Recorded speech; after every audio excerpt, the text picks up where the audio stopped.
Who do you think is at fault right now, mostly for this stalemate between the owners and the players? Tim, you want to jump in? Sure. I mean, I think, look, no one is blameless in this at this point, but I think I've been surprised that the owners, who would seem to have more invested in the long-term health of the sport, who would seem to have longer to regain their money back over the course of the next several years than players whose careers are typically shorter, have not taken the long-term view, that it is the players, in fact, who are willing to take a little bit less money this year to turn down deals that would give them more money in order not to sacrifice anything that might come back to bite them in the next CBA negotiation. So it's kind of counterintuitive, at least to me, that you've got the owners taking a shorter term view and the players maybe thinking a bit longer term than you'd expect.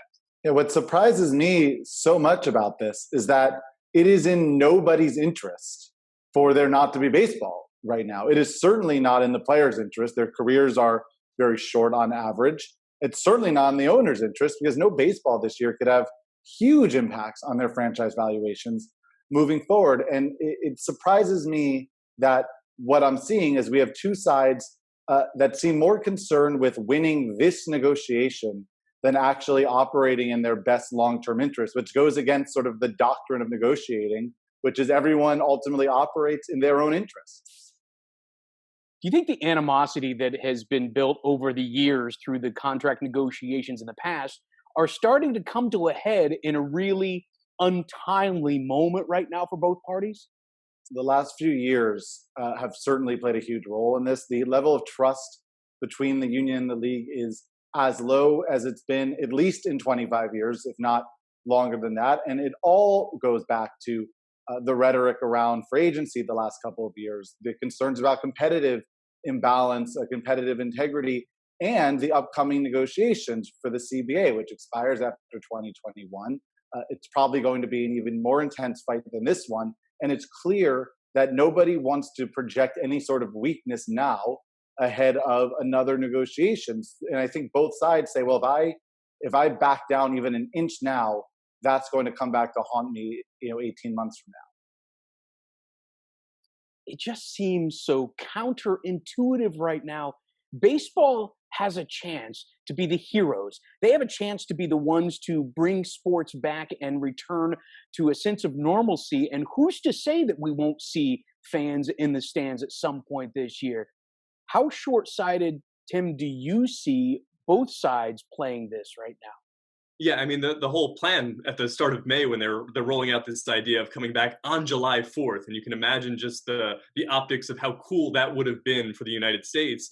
And now they're getting beaten to the punch by the NBA, which has a plan, the NHL, which has a plan, the MLS, which has a plan, and Major League Baseball, which seemed like it should have been in position to have the simplest plan, I guess, of all those, being an outdoor sport and one that had more of its season to play, to get back before those other sports. Is now lagging behind all of those. And, we've talked about it with the 94 strike and how long it took fans to come back to the sport.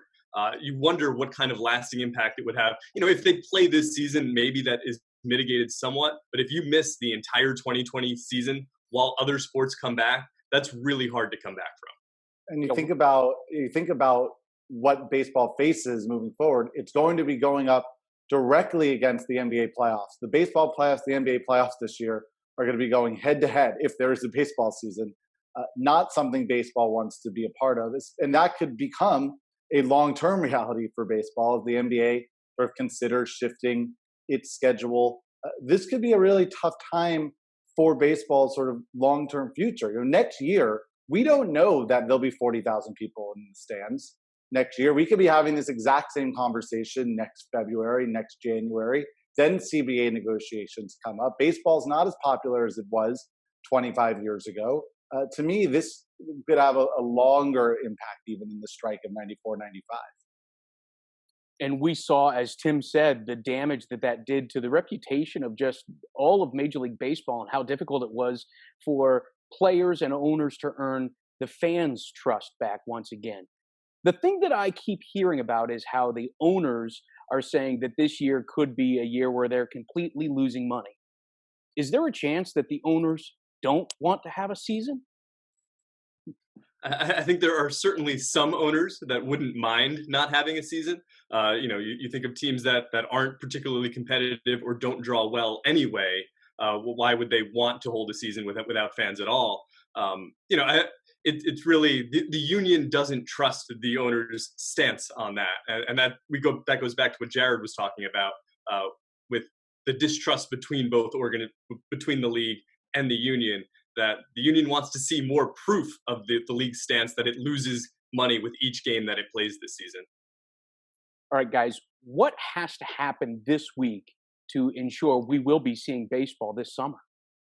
Well, I think July 4th is all but a pipe dream at this point, unless something magically happens between this conversation and this conversation airing. It's just not going to happen. It's too late for that July 4th plan at this point. I think the overwhelming odds are there will still be some baseball in 2020. At this point, the owner's threat is, okay, fine, no negotiation, no deal.